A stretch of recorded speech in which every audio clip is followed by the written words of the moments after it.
Testing. Oh my gosh, it's working! Sorry guys, my mic hasn't been working for a while. I'm happy it finally worked. It's time for my top 5 decks of May 2015. The list has changed a lot. The link to my last list. Throughout the list, I'll say how things have changed from, like, let's say a deck went from 4th place to 2nd place, I'll do a +2, stuff like that. So let's jump right into number 5.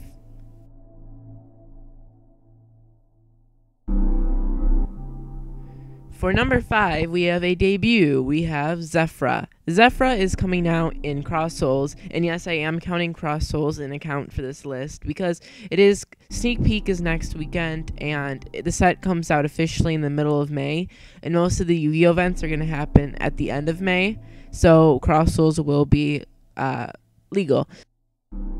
We have Zafra. The pros to Zafra are the overall pendulum mechanic, the fact that you can just spam them out, and whenever they die, they will be able to come back. That mechanic just helps the deck thrive by a ton. So that really does help the deck. It has mediocre beaters. I say big beaters as in, this goes with the 4th pro, which is it has access to any card type. You can play a more ritual-based format of it, a synchro-based, fusion-based. It really does help with anything. Like, you can make it a Ritual Beast / Zafra deck, a Shadal / Zafra. If you don't know what Zafras are, basically they're Yang Zing, Ritual Beast, Shadals, and Satellar Knights and Necros. All their monsters turn into pendulums. So you can run any of the normal Necros, Yang Zing, Ritual Beast, Satellar Knight, Shadal in this deck with the Zafra, which makes the deck very versatile, and you can have it with basically any version. It's very easy and fast to gain advantage with the field spell. The field spell, you can search any Zafra, and then whenever you fusion summon, you get effect. Anytime you do any type of effect except for pendulum or like normal special summoning, you get an effect. One's like draw a card, one's like destroy a card, I think. So they really do net really quick advantage. The cons to Zafra are basically most in any pendulum deck's weaknesses, which are spells like MST, Galaxy, Cyclone, Twister, Dust Tornado. Anything that will destroy your scales can really hurt you. Also, you have floodgates such as Vanity still at 1. Also, anti-spell fragrance, which will really hinder the deck if you need the search from the field spell, or lose a turn, which is really going to hurt the deck when it comes out in Cross Souls 2. So the power cards to Zafra would be basically everything. All the pendulums work together, and then you can use anything from the extra deck, like fusions, Xyz, synchros.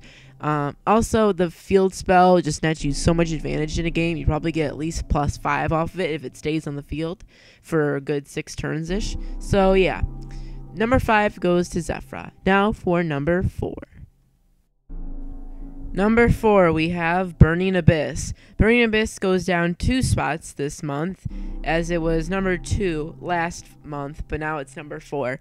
There are many reasons to this. They just kind of lost steam. Their pros are Double Dante, still a problem, except for Necros.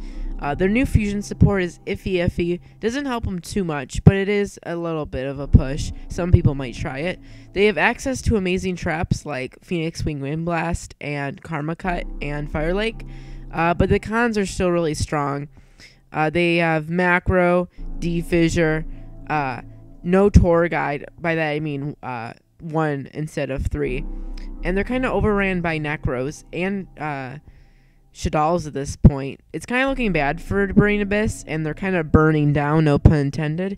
The power cards are still Dante and Fire Lake, and I'm hoping they'll jump up later, but I can't see it.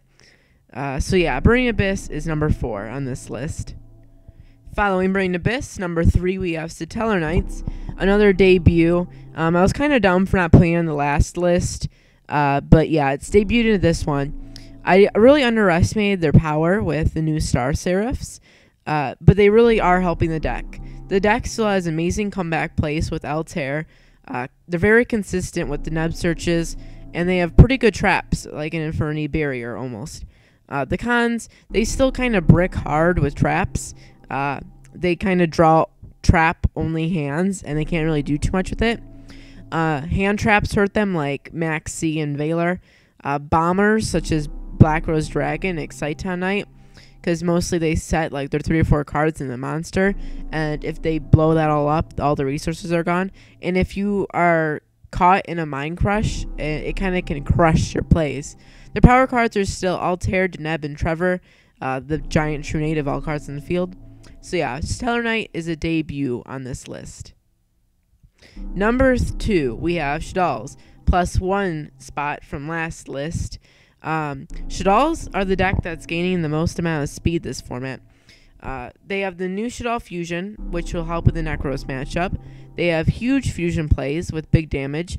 They pick advantage up real fast with things like Mathematician, sending a Squamata to send a beast to draw one, or a dragon to pop a spell or trap. It has access to hand traps / the new Star Seraphs, which aren't going as well as I thought they would. But things like Valor Max C are really good, and the new Yugioh. Cons, still similar. Macro / Defissure really hurts the deck. Bad hands with all Shaddolls in hand. The Necros matchup, I should get rid of this. It's getting better, but double Bryonac compulsing your monsters isn't the best. Force exterior cards, by that I mean having to play things of other elements just to play your Shaddol monsters. So yeah, that's one of their bad things. For their power cards, Shekaniga, BLS, and Mathematician. Shaddolls are +1 this month. Number 1, we have Necros. Necros are now at number 1 for 2 months in a row, and they probably will be until July, I'm assuming, or whenever the next ban list is. Their pros are lots of people are playing them, searchability and consistency. They can kill extra deck reliant decks, and they get going fast with things like the 1000 hands guy, Anju and Senju. The cons, main deck and side deck hate. People are completely going in on Necros with main decking Mind Crushes, mistakes. Also, Brio at 2 and Prep at 1 really did slow down the deck. Still number 1 deck now. Also, the Shaddol matchup is a lot worse now that they have Yugioh, Valor at 3 usually, and the new Shaddol Fusion. Their power cards are Denkoseka, Trishula, and Valkyris, because it just stops battle phases like a jerk. So yeah, that's my list. Tell me what you think in the comment section. Necros are still holding tight to their crown at number 1, but Shaddolls are really gaining up some speed. They could end up number 1 if Shaddolls get some support again, or Necros get hit more, or Necros get hurt. And yeah, the decks, besides that, Burning Abyss are kind of going down. Satellars are getting up. So are the Zafras, which I guess we'll see what happens this format. It could possibly drop next list for sure, for all I know. So I guess we'll see how everything shapes up next month with my next list. So real quick, thank you from the alpha, from all my new Yu-Gi-Oh art for my page or YouTube channel. Please like, comment, subscribe, and I'll see you guys later. Bye!